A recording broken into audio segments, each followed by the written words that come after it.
BNP Paribas, partenaire des plus belles histoires de Roland-Garros, aux côtés des ramasseurs de balles depuis plus de 50 ans. Really looking forward to playing here in Paris again. I had obviously a decent amount of success in Madrid and less success in Rome, but I still think there's still a lot of positives, and looking forward to playing here in Paris.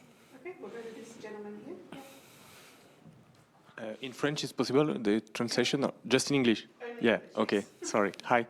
I wanted to talk with you about the American women, the success of women tennis in America. What are the main reasons, to explain that you are 4 in the top 10, I think? What are the main reasons, please? I think that the American women, we've had, I think, many years of long success, with a lot of us being in the top 10, in the top 20, and we've had a large group kind of always, and I think that's really helped kind of push all of us to continue to do better. I grew up playing with a lot of these girls, and then now there's even the younger generation, so I think it's just we have a lot of really good competition, and we have been able to kind of keep pushing each other throughout our entire careers, and I think it's just kind of shown that not only have we all made it to the pros, but we all continue to push each other even later in our careers and continuing to do well. So I really think it's just been the sheer amount of players that we have in juniors, and from there's been a lot of us that have just had success. Hi. How would you say, if at all, things have changed for you now that you are a Grand Slam champion, on the court, off the court, how you see yourself, how maybe others see you? I keep getting this question, and I don't really think much has changed in my life, other than there's more interview requests and people want to talk to me. But I think I had a pretty successful career already, so it was just kind of the one thing that kind of felt like everyone was just kind of like waiting to happen. So I don't think it's changed that dramatically for me. I think the biggest thing is just kind of the perspective shift that I've had.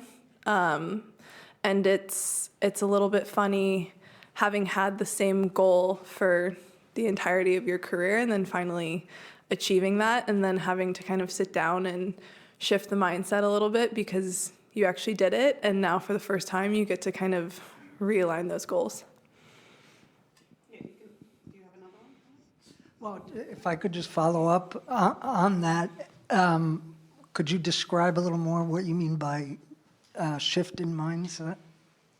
I think that it's just, from the time that I was 14, I just always wanted to win a Grand Slam, and what would that feel like? And it was just kind of always an unknown. And for 16 years, it was just always kind of still the elusive question. And then to finally achieve it and feel that success and, have that achievement, and then kind of go home and then think, okay, wait, this is the first time that I don't not know anymore.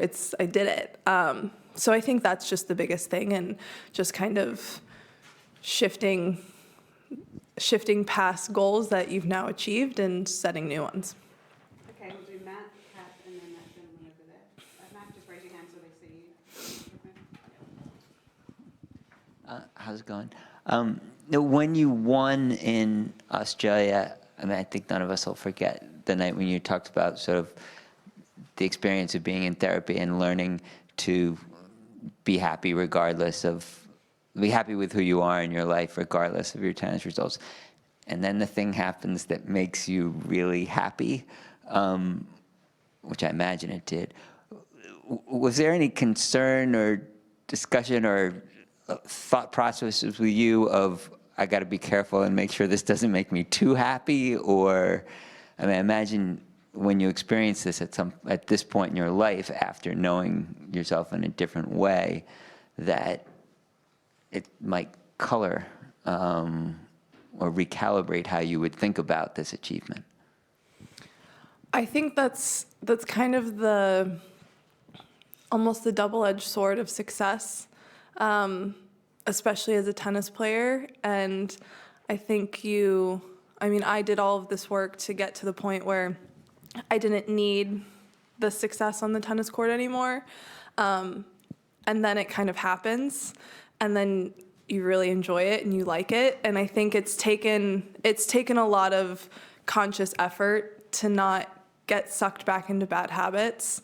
And I think that's just kind of the reality of life. I think you spend all of this time kind of recognizing the habits that you kind of shift into, and then big things happen. And I think you are kind of searching for a little bit of comfort, and sliding back into bad habits, I think, is inevitable. So it's just been a lot of conscious effort and work to make sure that all of the progress that I made and all of the just kind of self-work that I did doesn't get lost in the shuffle of winning a slam. Okay, we'll do Kath, and then that gentleman, and then Charlie. Hi. I just wondered, you talked a lot about finding new goals, having to find and set new goals after having this one singular goal for so long. Can you share what the new goals are? And was it obvious what they should be, or did you really have to was that quite a process to decide on new goals? I think the big thing for me personally is I don't really like to have singular results-based goals only, because I think they're really hard to actually achieve, and you also have someone else who is trying to stop you from getting there. And I like to obviously have those goals of winning another Grand Slam, but I've really tried to focus on things that I have full control over.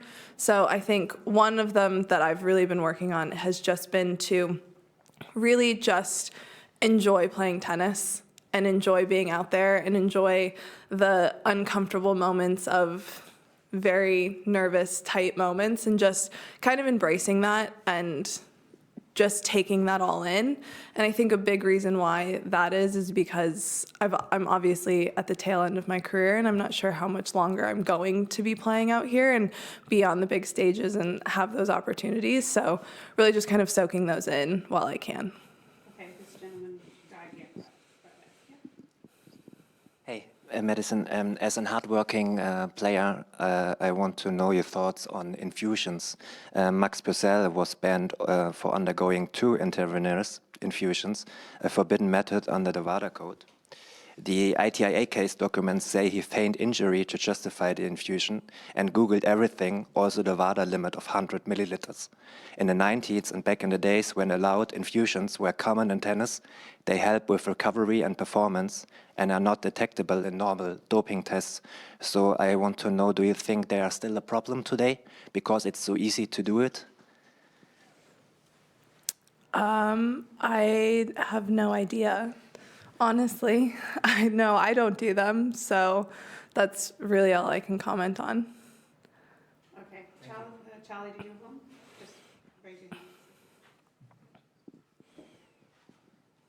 Yeah, I just wondered, some people talk, you kind of touched on this, but some people talk about a kind of flatness they feel when, you finally achieve this thing and you think it's going to make you happy and solve everything, and it doesn't. And I just wondered, A, if there was an element of flatness kind of in the aftermath, and also whether you think kind of having that in your back pocket will mean you process defeats differently, or maybe it doesn't work like that and it's still, a defeat is a defeat, and the fact that you won a big tournament a few months ago becomes irrelevant.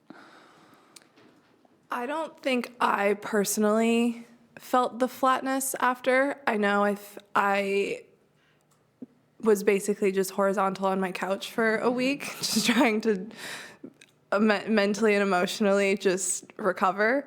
But I can see how that happens. It's, like I said, you spend all this time wondering what it's going to feel like, and then it happens. And I think if it's something that you kind of need and you think it's going to be life-changing, I can see how it feels a little bit deflating. And I think that it's just the hard part about tennis is that you have this amazing win and there's a tournament 2 days later and people kind of start talking about who won that tournament and then someone else wins the next week. And other sports have months where they get to celebrate it and all of that, and we have tournaments we're supposed to play 2 weeks later. So I can see how that happens, and I can see how we kind of all, I think, immediately fall into the habit of what's next. And I think that I've really tried to just kind of take the time to appreciate what I did, what I achieved, and not forget that too quickly and kind of just really appreciate it.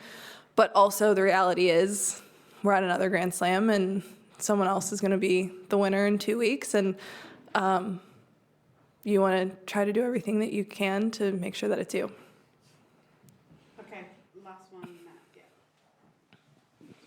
Yeah. You are the only player in the field who's capable of winning the calendar slam. Has there been, has there been any, have you guys joked about that on the court at all? No. Okay. We haven't. Should have. Fine. All right. Thank you.